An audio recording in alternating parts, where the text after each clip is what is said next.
la viande de façon raisonnable. Voilà, j'essaye d'avoir une assiette la plus équilibrée possible sur les 3 repas, du petit déjeuner, du déjeuner, du dîner. Voilà, il faut voir l'alimentation comme quelque chose de global sur une journée, sur une semaine, sur un mois. Enfin, voilà, pas se dire il faut que je me prive aujourd'hui. Enfin, priver le corps, c'est jamais vraiment bon. Parce qu'il vous le fait toujours payer à un moment donné. Donc il faut être raisonnable et équilibré, je crois, dans l'alimentation. Comme dans la vie. Voilà. C'est ça. Dans les dernières petites questions, est-ce que tu as un livre que tu recommandes, que ce soit sur la course à pied ou sur d'autres sujets qui t'a marqué Alors non, je ne recommande pas le livre parce que je lis très peu, voire quasiment jamais, parce que j'ai pas le temps. Entre le travail, les entraînements, la famille, j'ai pas du tout de temps pour lire. Donc c'est vrai que moi je suis quelqu'un qui lit très peu. Donc non, et puis je regarde aussi peu la télé. C'est vrai que je passe beaucoup de temps au travail, je passe beaucoup de temps avec la famille, je passe beaucoup de temps sur le vélo ou en courant. Donc je suis quelqu'un qui réfléchit beaucoup à plein de choses, j'ai plein d'idées sur plein de trucs, que ce soit avec la famille, avec le travail ou avec la course à pied. Je coach aussi à côté. Donc c'est vrai que là-dessus, recommander un livre, recommander un film, non, pas forcément. Je suis pas amateur de films, je regarde beaucoup le sport à la télé par contre. Effectivement, je regarde beaucoup de sport. Donc je peux recommander plein de sports effectivement aux gens. J'adore ça.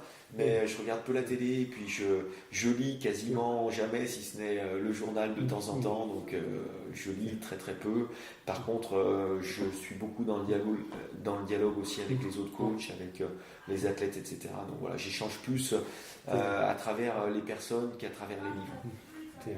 Et justement, en ayant coaché beaucoup de monde jusqu'à maintenant, tu as remarqué des tendances de fond ou des erreurs que font régulièrement les jeunes coureurs quand ils veulent se lancer dans le trail, des choses comme ça Aujourd'hui, les gens viennent beaucoup vous voir dans les clubs, parce que moi je ne coach pas à distance, mais je coach dans un club.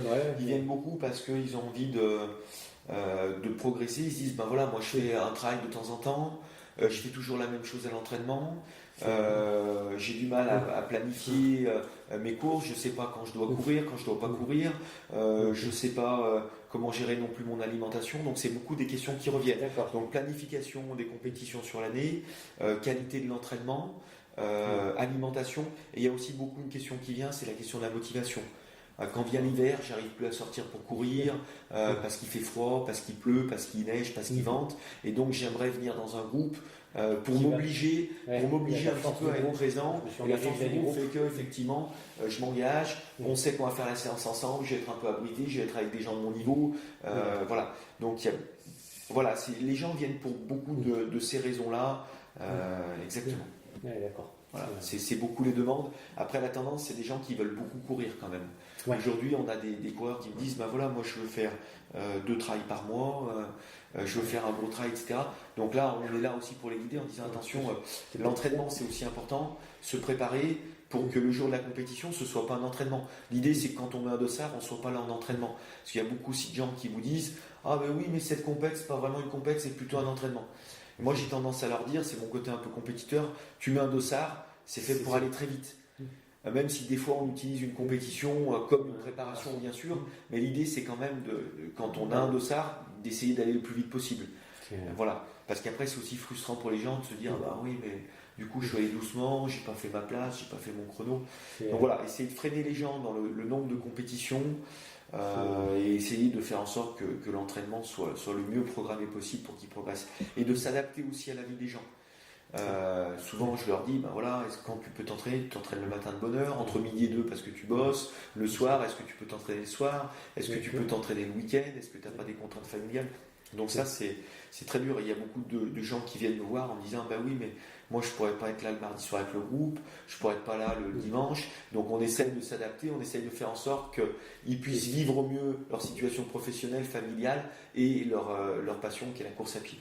Donc ça c'est dur parfois de trouver un équilibre, mais ils viennent aussi pour ça, pour progresser, tout en pouvant continuer le travail de façon idéale, et pouvoir continuer à être présent avec la famille. les athlètes, tu les sens aussi tous tournés vers l'ultra, ou pour le coup ça reste aussi en disant je progresse cette année, je fais plutôt des 20-30 bornes, peut-être un jour je ferai 40-50, ou tout de suite il y a des demandes, je veux tout de suite faire un 100 bornes.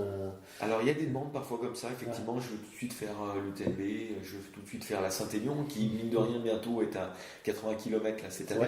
Donc ça commence à faire beaucoup. Donc oui, il y en a qui arrivent, qui disent oui, moi je veux faire la Saint-Élion, ils arrivent au mois de septembre, j'aimerais faire la Saint-Élion au mois de décembre.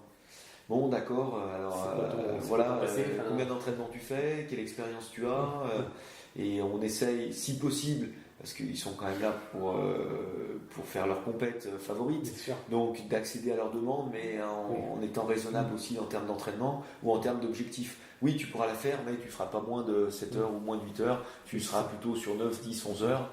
Il va falloir que voilà, tu sois plus raisonnable dans tes objectifs par rapport à ta quantité d'entraînement, etc. Donc voilà, on essaie de les amener à avoir des projets plus ou moins à long terme, et que ce soit toujours, encore une fois, progressif, et dans les entraînements et dans les compétitions abordées.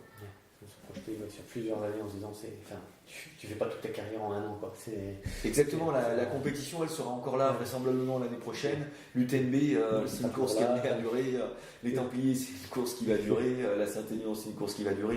Donc voilà, si cette année là tu fais pas la Saint-É solo, tu fais la Saint Express, tu fais d'autres formats qui sont plus adaptés à ta quantité d'entraînement.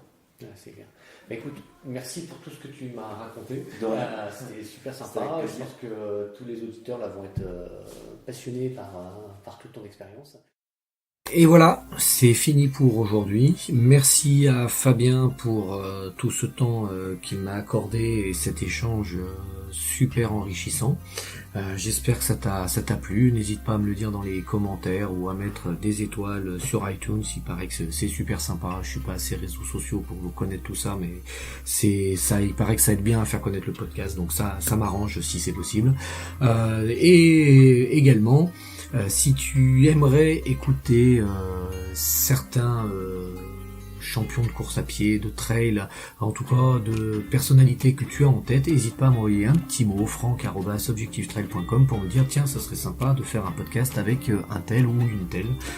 Voilà, j'ai plein de personnalités en tête aussi à inviter, mais je suis preneur de tes attentes. Merci et à très bientôt. Salut, bonne semaine, bons entraînements. Ciao.